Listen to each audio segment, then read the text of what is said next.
So power is a pretty straightforward concept, but it is important for being able to talk about how work is being done.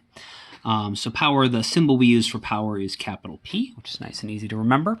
And power just describes the rate work is being done at.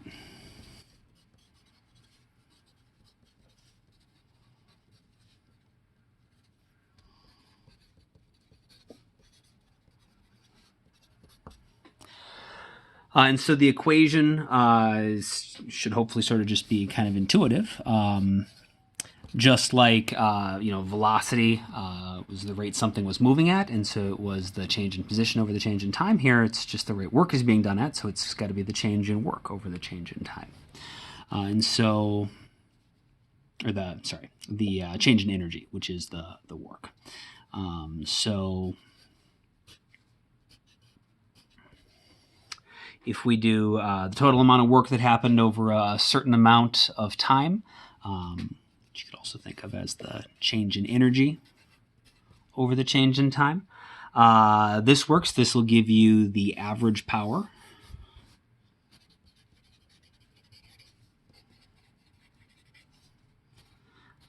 over whatever the change in time you're looking at is. If you want the instantaneous power, you want to know what the power being developed at a particular moment in time is, then we just use a derivative.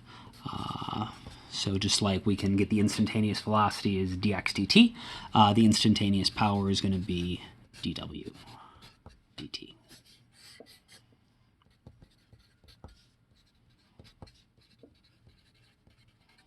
It's the instantaneous power. The unit that we use for power is called the watt, W-A-T-T. The symbol for a watt is a capital W, which you can see what it's going to be. We've got energy on top, time on the bottom, and so it's got to be joules on the top and seconds on the bottom. So work is just, a watt is just a joule per second. That little thing I just did there is something that is often confusing to a lot of people, including me at this moment, apparently. W, if it is a unit, so if you say like 17W, that means watts. If, on the other hand, it's in an equation, it means work, which is not as bad as it seems like it could be. We've been dealing with this the entire year. Lowercase m is meters if it's attached to a number, because it's a unit in that case, so like 17m means 17 meters, but in an equation m also means mass, and so here we again have a letter that's doing double duty. So capital W can either be the variable for work or the unit of watts, which is a measure of power. Yeah, let's just do a quick example. So one of the places in life where you might frequently see watts being used is on a light bulb's rating. So you might have like a 60-watt light bulb. And what that means is that it is doing, its power is 60 watts. Every second, it's able to convert 60 joules from electrical potential energy into a combination of heat and light. So that's why a 60-watt bulb is brighter than a 40-watt bulb, because if you are converting 60 joules of energy instead of 40 joules of energy every second, that's gonna produce more light energy and use up more electrical potential energy quicker.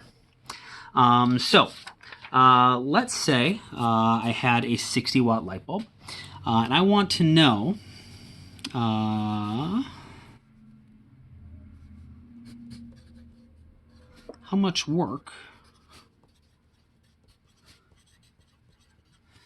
does a 60-watt light bulb do if left on for 3 days. So you got a light bulb, You just turn it on and leave it on for 3 days. I want to know how much work does it do? How much electrical potential energy is it converting into heat and light? Go ahead and pause the video and take a couple minutes to solve that, and then unpause the video and we'll go over the answer.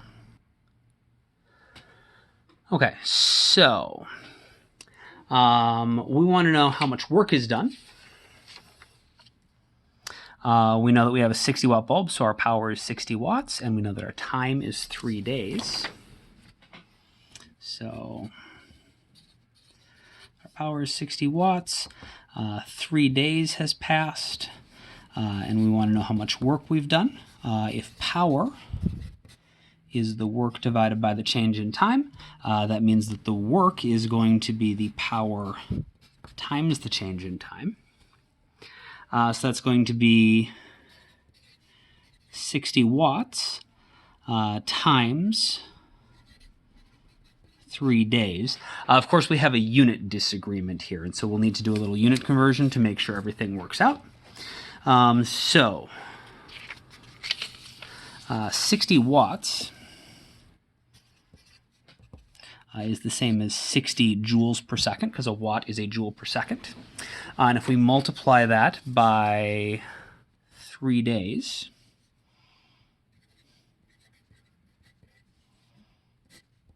we're going to get sort of the weird unit of joule days per second.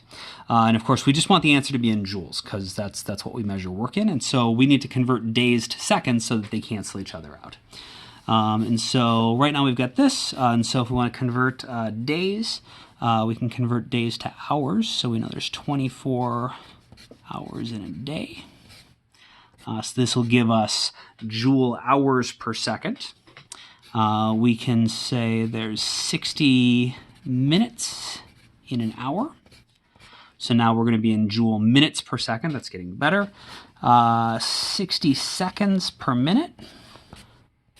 So now we're going to have seconds on the top and the bottom. They cancel each other out, and now we're just going to be in joules. And so our final answer is going to be whatever we get if we do, let's see, 60 times 3 times 24 times 60 times 60. Is a very large number.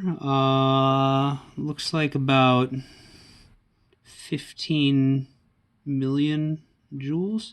Just doing the scientific notation. It's like 1.56 times 10 to the, looks like 7th.